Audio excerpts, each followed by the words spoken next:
Philippine Bamboo Month celebration ating tatalakayin kasama si Dr. Carl Anthony O. Lantican, Senior SRS and Activity Lead ng Forest Products Research and Development Institute ng Department of Science and Technology.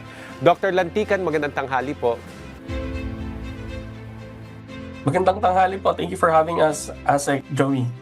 Sir, para may background lang po muna, pwede niyo po bang ipaliwanag kung ano po yung DOST FPRDI at paano ito nakakatulong sa publiko?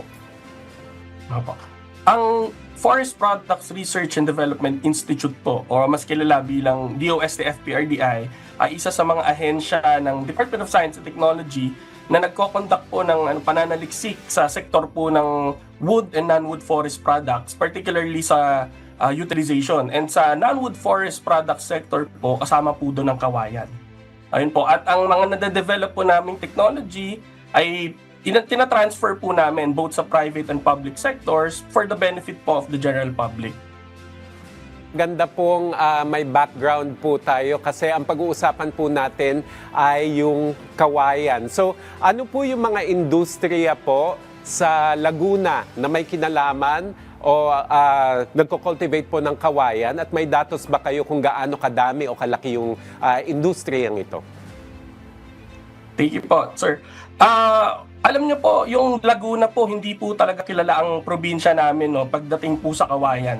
Usually po, pag Laguna, coconut, ganyan. Usually naman, yung mga bamboo provinces na kilala talaga ay yung mga Pampanga, Iloilo, Bukidnon, yan po, no. Pero po, alam niyo po, nung kami po ay nagkaroon ng value chain mapping, from the initial numbers na nakita namin sa DTI official records na around 14, when we did the mapping, na-count namin na around 100 pala yung bamboo enterprises sa province. At mahigit kalahati sa kanila po ay talagang into the bamboo processing. So with that po, meron din kaming konting data kung ano yung number of o yung volume po ng raw materials na ginagamit nila on an annual basis. Based on our estimates, yung value po nito ay nasa 40 million. Ito po ay raw bamboo poles pa lang. Pag in-account po natin yung value adding for every step ng value chain, ang estimate po namin is more than 100 million yung value po ng mga bamboo products sa Laguna. So with that, it shows that the province industry is actually thriving despite being unknown, untapped, and probably unrecognized. Opo.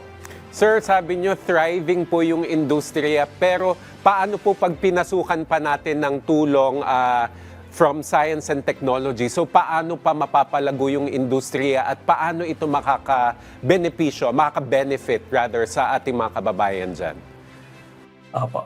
Unang-una pong ginawa ng DOST FPRDI through the funding of DOST PCARD po, nagkaroon po tayo ng series of projects on how we can assist the entire industry in general.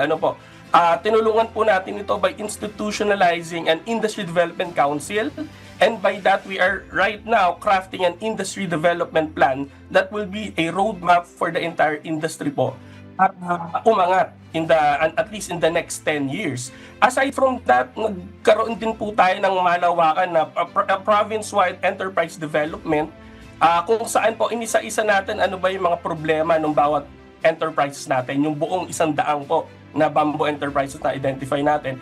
And binibigyan po natin ito ng mga intervention sa abot po ng makakaya ng ating ahensya. And isa po sa mga nakita kasi naming problem talaga masyadong traditional po yung ating pagpaprocess ng kawayan. Isang halimbawa po siguro yung sa preservation and treatment. Alam nyo po kasi isa sa pinakamalaking problema ng kawayan, at least the branding of bamboo, is that it's a poor man's timber. Medyo mabilis siyang mabukbok, nasisira siya ng mas mabilis kumpara sa mga alternatives niya. So with the non-science-based na pagpaprocess ito, lalong bumababa yung imahe ng kawayan. Kaya minabuti po ng project natin na magkaroon ng widespread awareness on proper bamboo preservation and treatment. Kasi po alam nyo, ang kawayan sa pananaliksik po namin sa DOST FPRDI is very durable. It's a good alternative to wood. And at the same time, yung properties po niya, when processed properly, pwede nitong palitan yung mga bakal sa industriya.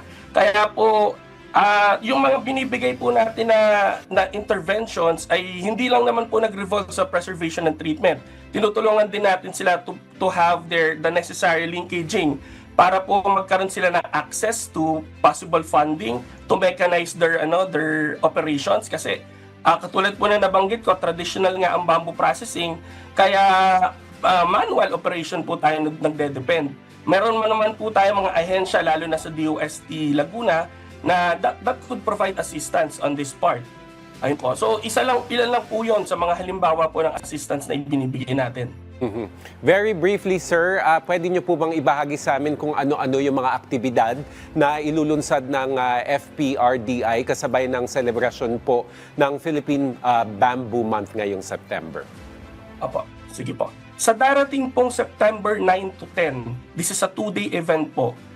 In collaboration po with the Laguna Provincial Bamboo Industry Development Council, I will be conducting the Bamboo Month celebration of the province of Laguna. We are branding it as Bamboo Day sa Laguna, growing with purpose, rooted in excellence. So for day 1, we'll be presenting the industry development plan that we drafted. And then we'll also receive a message of support from key stakeholders, particularly from the offices of the provincial governor. And then some mentoring series po from successful bamboo enterprises inside and outside Laguna. And on the second day naman po, this will be a showcase of bamboo technologies ng FPRDI. Actually, hindi lang po ng FPRDI, nandun din po ang iba pang mga ahensya ng DOST and academe na maaaring magbahagi ng kanilang mga teknolohiya pagdating sa kawayan. There will be a pitching event wherein we'll be selling actually kung ano po yung mga technologies na ito, and on the afternoon naman po meron po tayong technology demonstration. These are hands-on activities na pwedeng makita ng ating mga participants. Meron din po doong segment tayo wherein we are orienting all of the participants when it comes to bamboo policies and regulations. Alam niyo po, maraming hindi nakakaalam, no? Ang kawayan, bagamat hindi po ito kahoy, it is still a natural resource. At meron pong mga regulasyon sa pagtitrade po ng kawayan. Ano po yung mga technology na i-feature natin? Nandiyan po yung mga cutting-edge technologies ng FPRDI, such as Silyang Pinoy, which is very much consistent po doon sa hangarin ng DepEd na magkaroon ng sustainable school chairs and desks para sa lahat po ng mga public schools natin. Mga bamboo processing and finishing techniques. Meron din po tayong technology demonstrations on bamboo musical instruments, bamboo charcoal briquettes, kasi po ang kawayan pwede din po itong maitulong pagdating po sa industriya naman ng enerhiya. And lastly, meron din pong technology demonstration pagdating naman po sa bamboo shoots, yung labong, yung masyadong kilala po ito pagdating sa ating mga sa public. Ayan. Yun po.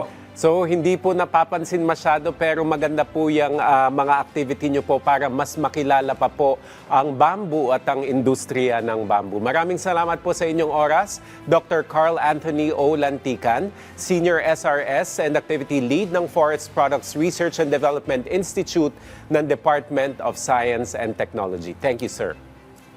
Thank you po, Joey.